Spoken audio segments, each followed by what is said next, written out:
Hi Girl Scouts, my name is Gabby and I'm going to be cooking with you guys in just a couple short weeks. I am so excited and I hope you are too. We are going to make some delicious recipes according to what you choose your menu to be in order for you to earn your Simple Meals badge and feel more confident cooking for yourself and even for your families. So I want to teach you a few basics about good habits when you're cooking and things that make the cooking process easier. So one recommendation is to have your hair tied back, because if we are working at the stove, we don't want our hair dangling in, and also we don't want hair falling out into the food. No one ever likes to find a hair in their food, right?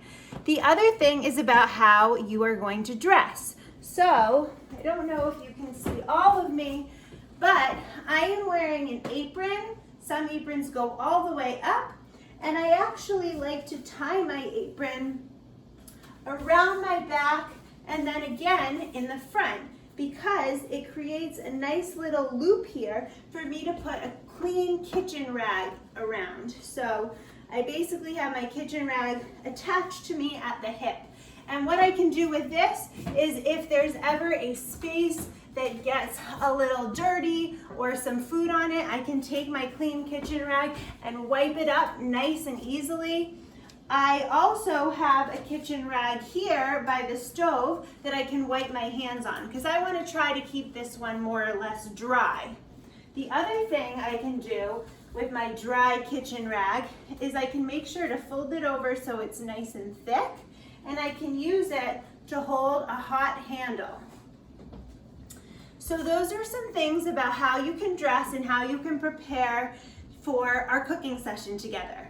The other thing is called Mison Plus. So Mison Plus is a French term meaning to put in place. So that part is about putting the ingredients of your recipe all in the right place, so that once you start cooking, the process can go really fast. Because can you imagine if you're at the stove cooking something and you have the heat on and the flame on, and you realize that you don't know where an ingredient is and you have to run around looking for it? What could happen there is that your food could burn because it's already on the stove. So what I'm going to ask you to do before we meet is just to get out the ingredients that you're going to need, measure them into the right quantities, and you might have them in little bowls. So for example, I'm making something for dinner tonight, and I have some bowls with my ingredients. I have my cutting board out and ready to go. I'm gonna use this lemon and lime. And the other thing I have over here right next to my stove is my bowl of salt, my pepper mill if you have one, and I've got some oil because I often use this at the stove too. So that is called Mison Plus, and I highly recommend that when you cook, you have a little dish of kosher salt here, because rather than a shaker, it allows you to get a nice pinch of salt that you can use to season your food and have more control over the seasoning of your food.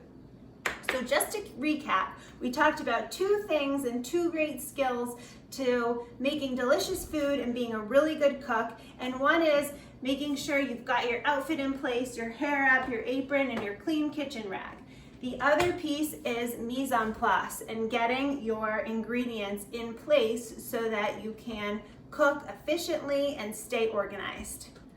I'm so excited to meet you all, and just so you know, I will be sending out a little prep list of things you can do, your mise en place you can do before we cook together in a couple weeks. See you soon.